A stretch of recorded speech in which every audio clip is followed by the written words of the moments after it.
السلام علیکم دوستوں، کیسے ہو آپ سب سے پہلے تو معذرت، ایپیسوڈ لیٹ ہوئی ہے کیونکہ ایپیسوڈ پوری کی پوری ڈیلیٹ ہو گئی تھی اور میں نے بڑی مشکل سے دوبارہ لکھیا ہوا. کچھ یوں ہے کہ مجھے بالکل اندازہ نہیں تھا کہ اس کا ڈاکومنٹ کا سارا سسٹم، وہ جو جوٹر پیڈ ہے اس کا سارا سسٹم ڈاکومنٹ میں سیو ہوتا ہے. تو میں نے کہا ویڈیو میں بناتی ہوں تو میرا فون تھوڑا سلو ہو گیا ہے، تو میں ایسا کرتی ہوں کہ اس کو فاسٹ کرنے کے لیے اس میں جو فالتو ڈیٹا ہے وہ ڈیلیٹ کر دیتی ہوں. تو مجھے ڈاکومنٹ کا سارا ہی ڈیٹا فالتو لگا، تو میں نے کیا یہ کہ سارا کا سارا اٹھا کرنا اس کو ڈیلیٹیشن میں لگا دیا. پھر ہوا یہ کہ جب میں 5 منٹ کے بعد میں نے سوچا کہ اب ٹھیک ہو گیا ہے سارا، میرا موبائل تیز ہو گیا ہے، تو میں نے جب دوبارہ آ کے جوٹر پیڈ اوپن کیا تو وہاں سے مجھے پتہ چلا کہ میری ایپیسوڈ کا جتنی بھی ایپیسوڈ تھی جو میں نے سیو کی ہوئی تھی سب کی سب ڈیلیٹ ہو چکی ہیں. تو اب مجھے وہ تو دوبارہ ملی نہیں، تو دوسری بار میں نے لکھا ہے، میں نے پروف ریڈنگ وغیرہ کوئی نہیں کی، نہ ہی میری آنکھیں کھل رہی ہیں. بس میں ایک دفعہ اس کو ریڈ کروں، جتنی بھی غلطیاں ہیں نظر انداز کریں، جب یہ PDF میں کبھی اگر آیا تو کلین آئے گا. تو اگر میں اس کو دوبارہ ریڈ کر سکی تو، کیونکہ میرا اس وقت حال بہت زیادہ خراب ہو رہا ہے. تو آپ لوگ بھی تھوڑا سا سپورٹ کریں، اور باقی انشاءاللہ نیکسٹ ایپیسوڈ آپ کو کل ملے گی. تو لیٹس سٹارٹ آج کی ایپیسوڈ، کیونکہ ہر طرف شور مچا ہوا ہے، نیچے سڑک پر بھی شور مچا ہوا ہے، ادھر پیچھے میری ماما بھی شور مچا رہی ہیں. کیونکہ ہوا یہ ہے کہ ہم باہر ہیں آج صحن میں، کیوں بجلی نہیں ہے، بجلی ہوتی ہی نہیں ہے، بجلی ختم ہی ہو گئی ہے، دنیا سے ناپید ہو چکی ہے. تو بجلی کا یہ سسٹم ہے کہ ہماری یہاں پر بجلی جس گھنٹے میں آتی ہے اس کے بارے میں بتا رہی ہوں. 1 گھنٹہ تو جاتی ہی جاتی ہے، لیکن جس گھنٹے میں آتی ہے اس میں نا بجلی نے 10-10 منٹ کے 3 جھٹکے لینے ہوتے ہیں. تو مطلب کہ ہمیں مشکل سے 2 گھنٹوں میں آدھا گھنٹہ 20 منٹ کی بجلی مل رہی ہے. تو آپ خود ہی اندازہ لگا لو. ہم نے جو وہ چیکنگ ہوتی ہے نا بجلی کی، اس میں ہم نے چیکنگ کروایا، ہمیں 5.5 گھنٹے بجلی مل رہی ہے 24 گھنٹوں میں، جو کہ بہت ہی بڑی ناانصافی ہے.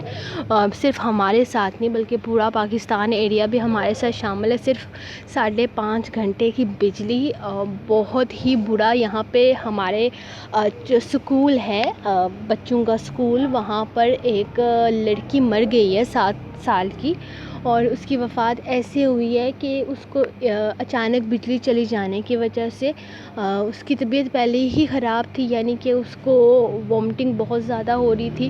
لیکن پیپرز لے رہے تھے کہ چھٹیوں سے پہلے پیپر لینے، اور اس بچی کی طبیعت وہیں پر خراب ہو گئی. وہ 7th کلاس کی اسٹوڈنٹ تھی، کوئی چھوٹی سی بچی بھی نہیں تھی، 14 سال عمر تھی، اور اچانک گرمی لگنے کی وجہ سے، بجلی بند ہونے کی وجہ سے اس کی وفات ہو گئی ہے. یہ بتایا گیا ہے کہ اس کا دل بند ہو گیا تھا گرمی سے.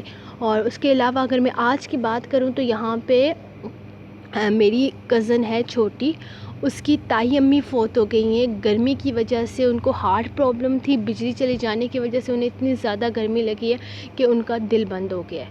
تو ہمارے ہاں گرمی کا یہ سسٹم چل رہا ہے. تو آپ خود ہی اندازہ لگا لو. میں تو کہتی ہوں پچھلے سال والا سسٹم ٹھیک تھا، 24 گھنٹے میں صرف 1 گھنٹہ بجلی لے کر جا رہے تھے، اور اب صرف 5.5 گھنٹے ہمیں بجلی مل رہی ہے.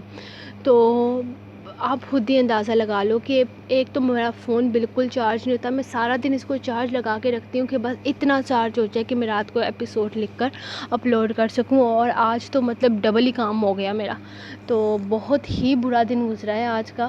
تو بس دعا کریں کہ اللہ تعالیٰ بارش دے اور ہمارے حکمرانوں کو تھوڑا سا ترس کھائے ہم لوگوں پر، کہ یہ بہت ظلم ہو رہا ہے. میرے حساب سے تو بہت ظلم ہو رہا ہے، خاص کر چھوٹے چھوٹے بچوں پر تو بہت ہی زیادہ. تو اتنا بھی نہیں ہونا چاہیے. باقی جو لوگ یہاں پہ حکمرانوں کو صحیح کہتے ہیں وہ لگے رہو. آپ لوگ، آپ کو کیا کہہ سکتے ہیں. پھر وہی سسٹم ہو گیا نا کہ آنکھوں دیکھے مکھی نگلنا. تو اتنے بھی نہ بنے. ہمارے حکمران بہت بے حس ہو گئے، اور یہ بات سچ ہے. اور جو لوگ کہتے ہیں کہ حکمرانوں کا کوئی مسئلہ بیچ میں وہ سسٹم ہی نہیں ہے، حکمرانوں کی کوئی غلطی نہیں ہے، تو بھائی سیدھی صاف سی گل ہے، پورا پاکستان یہاں گرمی میں مر رہا ہے اور وہ لوگ AC میں بیٹھے ہوئے ہیں. تو حکمرانوں کی غلطی تو ہے. کیوں؟ مطلب آپ حکمران ہو یہاں کے، آپ کو وزیر اعظم بنایا گیا ہے، یعنی کہ آپ کو اس عوام کا غلام بنایا گیا ہے، مالک نہیں بنایا گیا. تو آپ کو چاہیے کہ پہلے آپ عوام کا سوچو، پھر بعد میں آپ اپنے جا کے AC والے روم میں بیٹھ کر سوئمنگ پولس بناؤ. تو میں تو بہت دکھی ہوں اس بات کو لے کر. اگر اب مجھے کوئی یہ کہے نا کہ ہمارے حکمران اچھے ہیں، تو میرا تو اس کے ساتھ جھگڑا ہی ہو جانا ہے. لیکن یہ ہے کہ ہر انسان کی اپنی چوائس ہوتی ہے. ہر انسان کی اپنی سوچ ہوتی ہے. میں تو ویسے سیدھی سی بات کہوں تو میں کسی بھی حکمران کو نہیں مانتی، نہ ہی میرا وہ سیاست سے کوئی دلچسپی ہے. لیکن پچھلے سال کو دیکھتے ہوئے اس سال کو دیکھ کر یار آپ خود ہی اندازہ لگا لو کتنا فرق آیا. اور کچھ تو میں کہتی ہوں کہ اللہ کی طرف سے بھی تھوڑی سزا مل رہی ہے مسلمانوں کو، جو کہ اللہ کے کام پر عمل نہیں کرتے، الٹے سیدھے کام کرتے ہیں، تو اس کی بھی سزا ہے. گرمیوں میں مان سکتے ہیں، لیکن باقی غلطیاں کچھ ہماری گورنمنٹ کی بھی ہیں. تو گورنمنٹ کو تھوڑا دھیان دینا چاہیے. یہ نہ ہو کہ گورنمنٹ کے بارے میں بات کریں میرا چینل ہی بین کر دیں. تو اب مزید اس بارے میں کوئی بات نہیں کرتے. لیٹس اسٹارٹ آج کی ایپیسوڈ. باقی سب کچھ میں عمران خان میں آپ کو بہت مس کر رہی ہوں، باقی مجھے کسی سے کوئی مطلب نہیں ہے. تو لیٹس اسٹارٹ. جانے عشقم قسط نمبر 8 تحریر علیشہ. وہ دونوں لڑکے اس کا پیچھا کر رہے تھے. وہ بھاگتے ہوئے ایک پارکنگ میں آ گئی تھی جہاں بہت ساری گاڑیاں پارک کی گئی تھیں. وہیں کھڑی گاڑیوں کے پیچھے وہ جا کر چھپ کر ان لوگوں کو دیکھنے لگی. اس وقت وہ حد سے زیادہ ڈری ہوئی تھی. اسے سمجھ نہیں آ رہا تھا کہ وہ کیا کرے. زندگی اسے کس موڑ پر لے آئی تھی کہ آج اس نے اپنی عزت بچانے کے لیے کوئی سہارا نہیں مل رہا تھا. یا اللہ، یہ امتحان کیوں؟ میں کہاں جاؤں؟ میں کیا کروں؟ مجھ سے تو ایک ہی پل میں میرا سب کچھ چھن گیا. جب انسان بے بسی کی آخری حد پر ہوتا ہے تب اسے خدا ہی یاد آتا ہے. اس وقت انائش کا بھی یہی حال تھا. اس وقت وہ ضبط کی آخری انتہا پر تھی. وہ پھوٹ پھوٹ کر روتی اپنے لیے بہتری کی دعائیں مانگ رہی تھی. لیکن ہماری بہتری کس میں ہے؟ یہ ہم جانتے ہی کہاں ہیں. یہ تو اس پاک ذات کے علاوہ اور کوئی نہیں جانتا. وہ اس سے انجان ہرگز نہیں تھا. وہ پچھلے 3 دن سے اس کی ایک ایک حرکت کو نوٹ کر رہا تھا. وہ کہاں تھی، کیا کر رہی تھی، کس طرح رہ رہی تھی. وہ ہر چیز سے واقف تھا. شاید وہ اسے آزما رہا تھا، امتحان لے رہا تھا کہ آخر اس میں کتنی ہمت ہے. وہ کوئی عام لڑکی تو نہیں تھی. ان کی حویلی کی اکلوتی لڑکی تھی. کتنی خوشیاں منائی گئی تھیں اس کی پیدائش پر.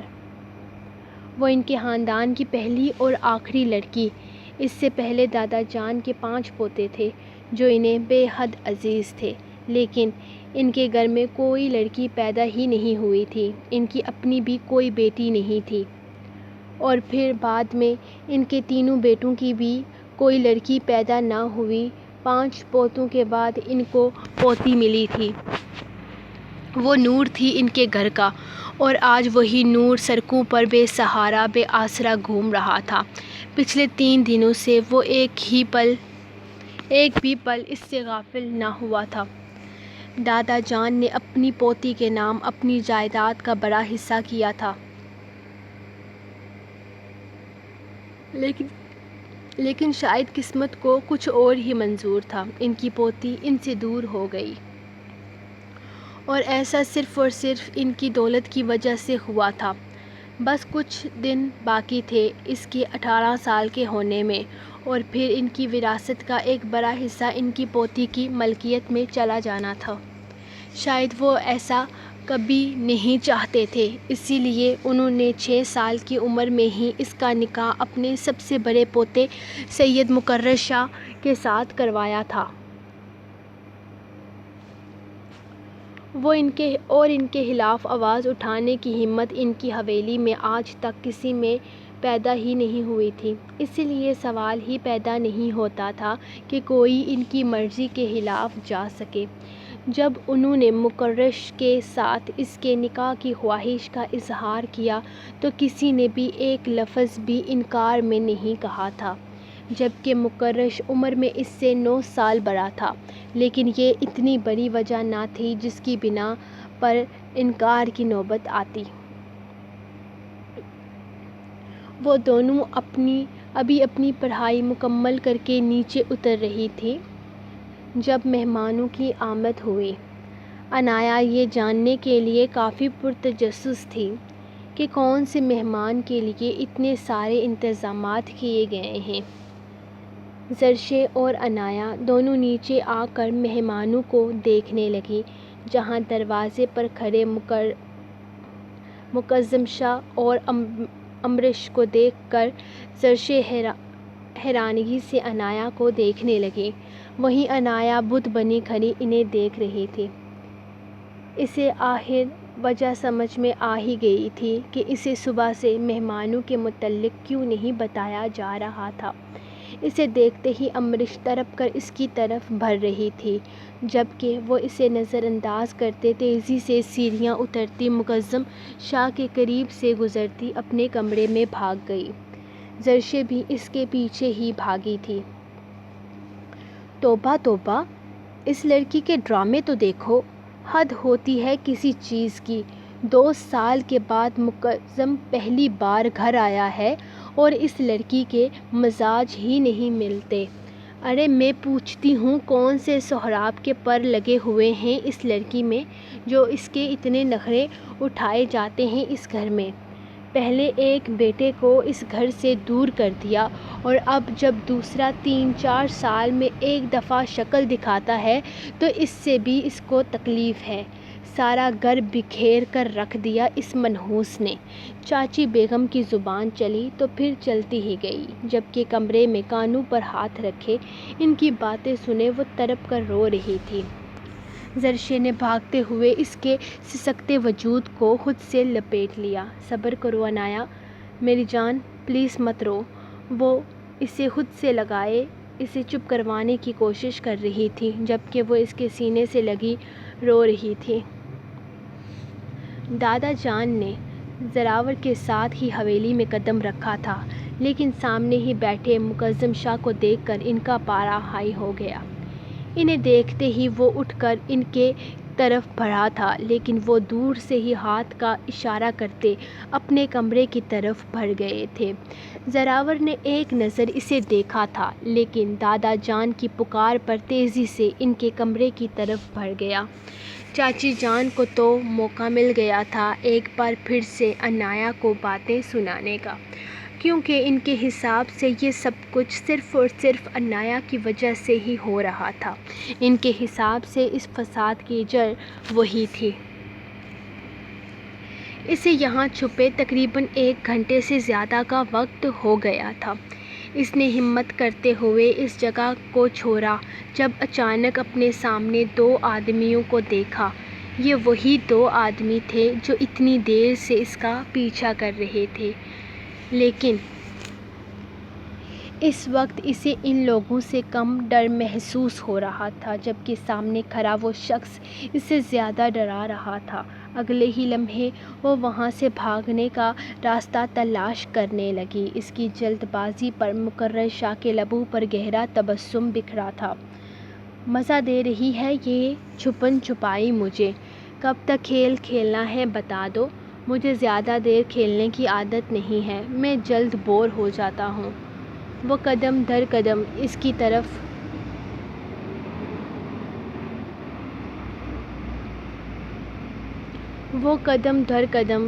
طرف اٹھاتا ہوا بول رہا تھا، جبکہ وہ دونوں آدمی زمین پر ادمری حالت میں پڑے ہوئے تھے۔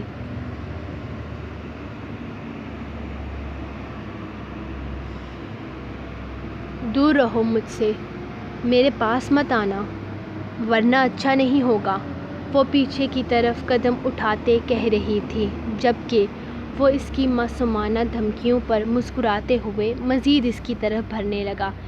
اس سے پہلے کہ وہ اور قدم اٹھاتا وہ تیزی سے پیچھے کی جانب بھاگی تھی، جبکہ اس کے بھاگنے پر وہ اس کے پیچھے نہیں بھاگا تھا، بلکہ اس کے لبوں پر ایک بار پھر سے مسکراہٹ آ گئی تھی۔ 4 مہینے ہیں تمہارے پاس، جی لو اپنی زندگی، بھاگ لو جتنا بھاگنا ہے مجھ سے، کیونکہ 4 مہینوں کے بعد تم میری ہوگی۔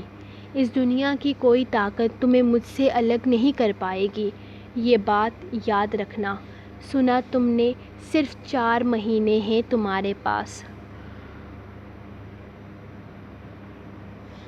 کرو اپنی منمانی، چھپو جتنا چھپ سکتی ہو، کیونکہ 4 مہینوں کے بعد سید مقرر شاہ تمہیں دنیا کے آخری کونے سے بھی ڈھونڈ نکالے گا۔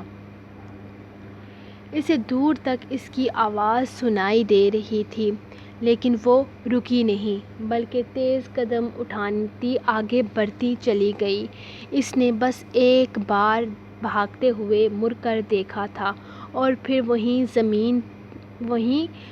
وہ اسی جگہ کھڑا تھا جہاں سے وہ بھاگ کر آئی تھی۔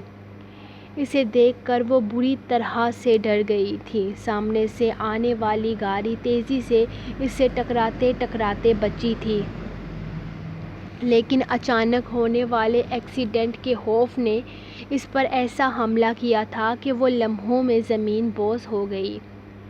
اس کے اچانک گرنے پر مقرر تیزی سے اس کی طرف بڑھا تھا، لیکن اس سے پہلے ہی اس گاڑی سے نکلنے والے بزرگان نے اسے تھام کر اپنی گاڑی میں بٹھایا اور ساتھ لے گئے۔ جب تک وہ لوگ اپنی منزل تک پہنچتے، اس سے پہلے اس کی ساری معلومات مقرر تک پہنچ گئی تھی۔ وہ لوگ کون تھے، کہاں کے رہنے والے تھے اور یہاں پر سڑک پر کیا کر رہے تھے، ایک ایک بات کی انفارمیشن اس تک پہنچ چکی تھی۔ انفارمیشن کے مطابق اسے پتہ چلا تھا کہ یہ دونوں میاں بیوی کا ایک ہی بیٹا تھا جو بڑی جوانی میں اپنی بیوی بچوں سمیت ایکسیڈنٹ میں مارا گیا، اور اس کے بعد وہ دونوں میاں بیوی تنہا زندگی گزار رہے ہیں۔ وہ لوگ قابل اعتبار تھے، اسی لیے مقرر نے کسی طرح کا کوئی ایکشن نہیں لیا تھا۔ وہ یہی چاہتا تھا کہ آنے والے 4 مہینوں میں وہ اسے سوچے اور اپنے آپ کو اس کے لیے تیار کر لے، کیونکہ یہ بات تو طے تھی کہ اسے اسی کے پاس واپس آنا تھا۔ اس نے اپنے دادا سے وعدہ کیا تھا کہ وہ جب تک ان کی پوتی کو ڈھونڈ کے نہ لے آئے تب تک وہ انہیں اپنی شکل نہیں دکھائے گا، اور وہ اب بھی اپنے وعدے پر قائم تھا۔ 4 مہینے مکمل ہو چکے تھے، اب اسے ہر حال میں اپنی بیوی چاہیے تھی۔ 4 مہینے پہلے یہ دونوں میاں بیوی اسے اپنے ساتھ وہاں لے کر آئے تھے جہاں کے وہ رہنے والے تھے۔ یہاں ان دونوں نے سب سے اس کی ملاقات اپنی پوتی کے روپ میں کروائی تھی۔ لوگوں کے لیے یہ بات قبول کرنا مشکل تھا کہ اتنے سالوں کے بعد ان کی پوتی زندہ ان کے پاس آ گئی ہے، لیکن دادا جان نے سب کچھ بہت صفائی سے ہینڈل کر لیا تھا۔ عنائش پردے کی پابند تھی، اس نے محلے داروں یا آس پاس کے لوگوں سے کوئی ملاقات نہیں کی تھی۔ سب کو اس کی نیچر پسند آئی تھی، اور پھر کتنے دن تک لوگ دوسروں کے معاملات میں ٹانگ اڑاتے، لوگوں نے قبول کر ہی لیا کہ وہ ان کی پوتی ہے۔ لیکن یہ سب کچھ کب تک چل سکتا تھا؟ اس کہانی کو ایک نہ ایک دن تو ختم ہونا تھا، اور اب کہانی آخر تک پہنچ چکی تھی۔ اب ان لوگوں کی پوتی کا اصل حقدار آ گیا تھا، جس سے بچنے کے لیے وہ اسے ملتان روانہ تو کر چکے تھے، لیکن اندر ہی اندر ڈر بھی تھا کہ کچھ غلط نہ ہو جائے۔ وہ دونوں گھر واپس آئے تو اپنے گھر کا دروازہ کھلا ہوا دیکھا۔ ان کے گھر کا تالا ٹوٹا ہوا وہیں پڑا تھا۔ انہوں نے باہر کھڑی گاڑیوں کو پہچان لیا تھا، مطلب کہ وہ شخص واپس آ چکا تھا۔ اسے کل آنا تھا، لیکن وہ آج ہی آ گیا۔ کیا اسے بھنک لگ گئی تھی؟ کیا وہ جان گیا تھا کہ اس کی بیوی کو بھیج دیا گیا ہے؟ دادا جان کو اپنی پریشانی ہونے لگی تھی۔ یہ آدمی بری طرح سے اس معصوم کے پیچھے لگ گیا تھا، اس کے والدین کا قتل کر چکا تھا، اب نہ جانے اس معصوم لڑکی سے کیا چاہتا تھا۔ اس تھوڑے سے عرصے میں ہی وہ دونوں کے لیے بے حد عزیز ہو گئی تھی، بالکل اپنی سگی پوتی کی طرح، اور وہ اپنی پوتی کے ساتھ کچھ بھی برا ہونے نہیں دے سکتے تھے۔ اس کے لیے ان دونوں کو کچھ بھی کیوں نہ کرنا پڑے، لیکن انہوں نے سوچ لیا تھا کہ وہ اس آدمی کا مقابلہ ضرور کریں گے۔ وہ اس معصوم کی زندگی اس حیوان کے ساتھ خراب نہیں ہونے دے سکتے تھے۔ ان دونوں نے اندر قدم رکھا تو وہ انہیں سامنے صوفے پر بیٹھا نظر آیا۔ اس کے ہاتھ میں ریوالور تھی، جبکہ اس کی چاروں طرف اس کے گارڈز کھڑے تھے۔ انہیں اس کی وحشت زدہ آنکھوں سے عجیب سا خوف محسوس ہوا تھا، لیکن وہ ڈر نہیں سکتے تھے، کیونکہ اگر وہ آج ڈر گئے تو عنائش کی زندگی مشکل ہو سکتی تھی، اور وہ ایسا نہیں ہونے دے سکتے تھے۔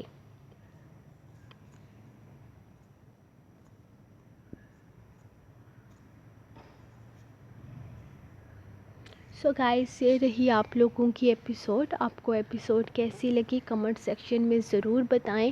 مجھے نہیں پتا کہ آپ کو ایپیسوڈ کیسی لگی، لیکن اس قسط نے مجھ سے بہت محنت کروائی ہے، کیونکہ 2 دفعہ لکھنا، خاص کر ٹائپنگ کرنا بہت زیادہ مشکل ہوتا ہے۔ رائٹر لوگ تو سمجھ ہی سکتے ہیں، لیکن ریڈرز کو بھی اچھے سے پتہ ہے۔ لیکن یہ ہے کہ یہ میں نے لکھ تو لی ہے، باقی انشاءاللہ نیکسٹ ایپیسوڈ کے ساتھ ہم کل ہی ملیں گے۔ تو کل کی ایپیسوڈ کے لیے ویٹ کریں، اور میں کوشش کرتی ہوں کہ میں جلدی لکھ سکوں۔ ابھی یہ 1 بجے سے پہلے پوسٹ نہیں ہو سکتی، کیونکہ انٹرنیٹ پیکیجز ہو گئے ہیں ایکسپینسو، یعنی کہ مہنگے۔ تو ابھی میرے پاس اتنا ہے نہیں کہ میں کوئی پیکیج کروں، کیونکہ پیکیج کرواؤ تو دوسرے دن اپلوڈنگ میں ختم ہو جاتا ہے، تو پھر کیا ضرورت ہے پیسے خرچ کرنے کی۔ اچھا ہے نا کہ 1 گھنٹے میں لائٹ آ جائے تو اس کے ذریعے، وائی فائی کے ذریعے ہم پوسٹ کر دیں۔ باقی آپ لوگ دعا کرو کہ حالات کچھ بہتر ہو جائے، بجلی آ جائے، بجلی نہ آئے بس بارش ہو جائے، تاکہ جو لوگ اچانک جن کی وہ طبیعتیں خراب ہو رہی ہیں، کیونکہ بیماری بہت زیادہ پھیل رہی ہے ادھر ہماری طرف، گرمی بہت زیادہ گرمی کی وجہ سے۔ تو آپ دعا کریں کہ جلدی سے جلدی ہمارا ماحول ٹھیک ہو جائے، اچھی خاصی بارش ہو جائے۔ طوفان تو بہت آ رہے ہیں، پچھلے کچھ دنوں میں بہت طوفان آئے، لیکن یہ ہے کہ بارش نہ ہونے کے برابر ہوئی ہے۔ 1 دن بارش ہوئی ہے، لیکن دوسرے دن وہی حساب تھا کہ پھر سے وہی گرمی شرمی شروع ہو گئی ہے۔ ابھی دکھا تو رہے ہیں کہ پرسوں ہمارے ایریا میں بارش دکھا رہے ہیں، بس دعا کریں کہ اچھی خاصی بارش ہو جائے اور موسم بالکل نارمل ہو جائے۔ خاص کر بچے، جو چھوٹے چھوٹے بچے ہیں، ان کے لیے کوئی بہتر حل نکل آئے، خاص کر جو بیمار لوگ ہیں ان کے لیے۔ تو باقی یہ ہے کہ ہم لوگ تو جی رہے ہیں، ہمارا سسٹم یہ ہے کہ نو انٹرنیٹ نو لائف، لیکن ان لوگوں کے لیے گرمی زیادہ وہ ہو رہی ہے۔ تو پلیز آپ سب دعا کریں کہ ہمارے سائڈ کا ماحول ٹھیک ہو۔ بس میں دعا کروں گی کہ آپ کی سائڈ کا ماحول ٹھیک ہو، کیونکہ گرمی تو سب کی وہ ہوتی ہے نا، وہ کہتے ہیں بچے سب کے سانجے ہوتے ہیں، بالکل ایسی گرمی سب کی سانجے ہیں۔ تو اس ٹائم پہ وہ والا سسٹم چل رہا ہے، تو دعا کریں کہ ہم سب مل کر دعا کریں گے تو انشاءاللہ اللہ کے پاس دعا جلدی پہنچے گی اور ہم سب کے لیے آسانیاں ہوں گی۔ بس گرمی نے بہت تنگ کیا ہوا ہے، پچھلے سال میں نے ایسی کوئی شکایت نہیں کی تھی۔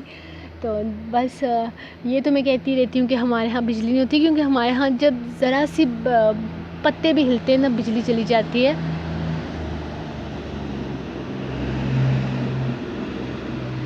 گاڑی جا رہی ہے، تو ہمارے یہاں پہ سسٹم ہے کہ پتے بھی ہلتے ہیں تو بجلی چلی جاتی ہے، لیکن یہ مطلب گرمی تو اتنی نہیں ہوتی نا، تو گرمی بہت زیادہ ہے۔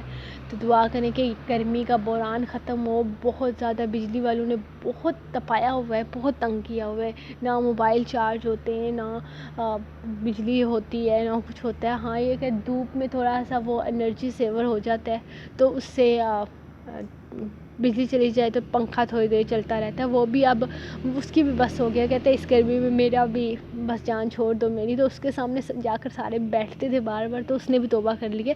تو انشاءاللہ ملتے ہیں نیکسٹ ایپیسوڈ میں، کوشش کروں گی جلدی اپلوڈ کرنے کی، لیکن 1 بجے سے پہلے، 1 بجے اپلوڈنگ سٹارٹ ہوگی جب بجلی آئے گی۔ اوبویسلی میں جاگ رہی ہوں، 1 گھنٹے تک جاگوں گی، جب لائٹ آ جائے گی اپلوڈ کر کے پھر سوؤں گی۔ تو تب تک کے لیے اجازت، انشاءاللہ ملتے ہیں کل کے ایپیسوڈ میں۔ نہیں کہہ سکتی لیٹ آئے گی جلدی آئے گی، بس جب بھی مجھ سے ہوا میں لکھ کر پوسٹ کر دوں گی۔ باقی انشاءاللہ آپ لوگوں کے رسپانس کا انتظار رہے گا۔ Thank you so much. Okay جی، اللہ حافظ۔